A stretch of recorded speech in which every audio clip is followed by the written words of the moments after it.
अब आज हम महाराष्ट्र के मुख्यमंत्री देवेंद्र फडणवीस को खबरदार करना चाहते हैं। कहना चाहते हैं कि वो अपने राज्य में कानून व्यवस्था पर ध्यान दें, जहां मराठी न बोलने भर से राजनीति चमकाने वालों की वजह से आम लोग पीटे जा रहे हैं, अपमानित किए जा रहे हैं। दिक्कत सिर्फ ये नहीं है कि 4 वोट की चांदनी पाने को छुटभइये कार्यकर्ता ही गुंडागर्दी पर उतारू हैं। चिंता इस बात की भी है कि महाराष्ट्र में गृह मंत्रालय के ही जो जूनियर मंत्री हैं, उनकी भी जो बोली है वो मराठी भाषा विवाद में धमकी वाली है, चेतावनी वाली है। संविधान निर्माता डॉक्टर भीमराव अंबेडकर के महाराष्ट्र से आने वाले मुख्यमंत्री देवेंद्र फडणवीस, चूंकि आपके पास गृह मंत्रालय भी है, कानून व्यवस्था संभालने का विभाग आपका ही है, इसलिए आपको खबरदार करते हुए याद दिलाना है कि संविधान से मिले अधिकार को आपके ही राज्य में कुचला जा रहा है। देखिए, जो भी घटना घड़ी है, जिसको बढ़ावा योगेश कदम महाराष्ट्र के गृह राज्य मंत्री जैसे नेता दे रहे हैं, क्योंकि मंत्री पद तक पा जाने वाले योगेश कदम जैसे नेताओं और ठाणे में मराठी बोलना क्यों जरूरी है पूछने वाले गुजराती दुकानदार को पीटने वाले राज ठाकरे की पार्टी के छुटभइया नेताओं में कोई अंतर नहीं। महाराष्ट्र में कौन सी भाषा बोली जाती है? सब भाषा।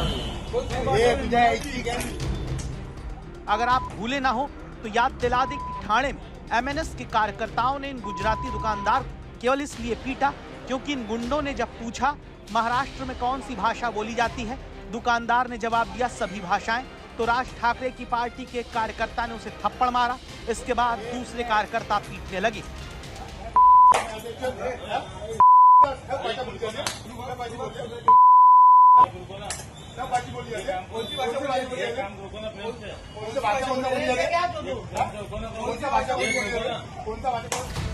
इस मामले में अब महाराष्ट्र में जिनके ऊपर जनता की सुरक्षा की जिम्मेदारी है, उनसे जनता क्या ही कार्रवाई की उम्मीद लगाए, क्योंकि जहां प्रदेश का गृह राज्य मंत्री ही गुंडों का बचाव करता दिखता हो, जहां महाराष्ट्र का गृह राज्य मंत्री ही कहता हो कि महाराष्ट्र में मराठी तो बोलनी पड़ेगी, जहां गृह राज्य मंत्री ही ये कहता हो कि हम मराठी बोलेंगे ही नहीं, ये एटीट्यूड नहीं चलेगा, वहां क्या उम्मीद इनसे की जाए।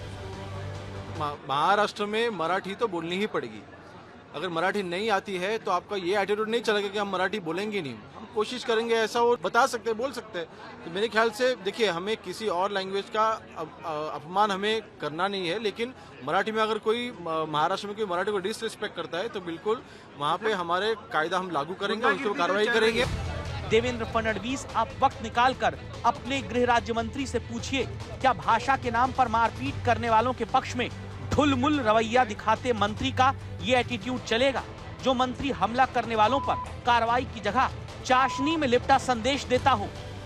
जो भी है, जिन्होंने भी उनको मारपीट की है, बिल्कुल उनको एक ही संदेश देंगे कि कायदा हाथ में मत लीजिए। जो भी कंसर्न पर्सन की आप कंप्लेंट फाइल कीजिए, उसके अगेंस्ट कार्रवाई की जाएगी। किस कार्रवाई की बात कर रहे हैं महाराष्ट्र के गृह राज्य मंत्री, ये भी ठाणे का ही वीडियो है। सोने की तरह चमकती कुर्सी पर बैठे शख्स का नाम है राजन विचारे। ये शिवसेना यूबीटी के सांसद हैं, यानी उद्धव ठाकरे की पार्टी के सांसद।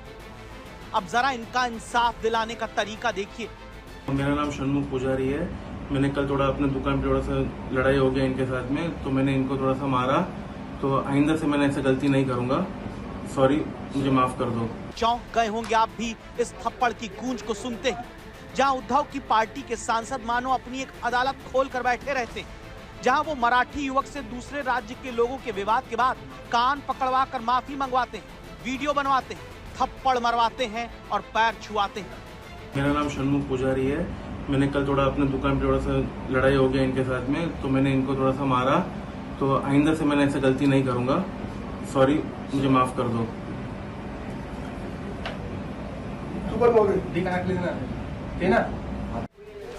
इसके बाद शिवसेना यूबीटी सांसद की अदालत में दूसरा शख्स हाथ जोड़कर आगे बुलाया जाता है, मराठी दुकानदार के पैर छुआया जाता है और फिर कहा जाता है, इसी तरह तुम भी मराठी में माफी मांगो। तो क्या महाराष्ट्र में अब इंसाफ इसी तरह होगा? वही मैं बात कर रहा हूं, जो राजन विचारे जी का वीडियो आया है। मैंने उनसे फोन करके, अभी वो अमरनाथ यात्रा में है, उनसे फोन करके पूछताछ की कि क्या ये विषय हुआ था। उन्होंने साफ तौर पे मुझे ये बताया है कि ये विषय मराठी अमराठी नहीं है, महाराष्ट्र और उत्तर भारत का नहीं है, ना किसी जाति का है, ना किसी समाज का है।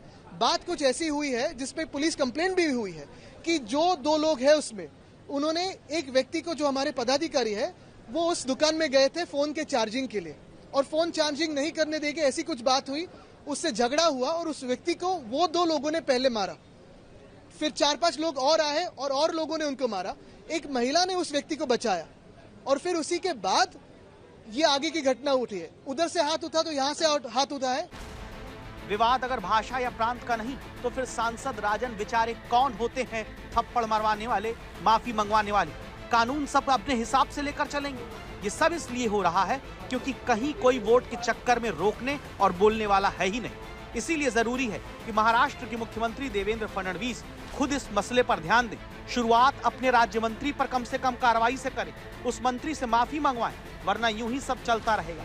एमएनएस के कार्यकर्ता किसी दुकानदार को मराठी न बोलने पर पीटते रहेंगे। उद्धव के सांसद अपने कार्यकर्ता के लिए दूसरे राज्य के लोगों को पिटवाते रहेंगे और सरकार के गृह राज्य मंत्री धमकी भरी भाषा में कहते रहेंगे महाराष्ट्र में मराठी तो बोलनी पड़ेगी।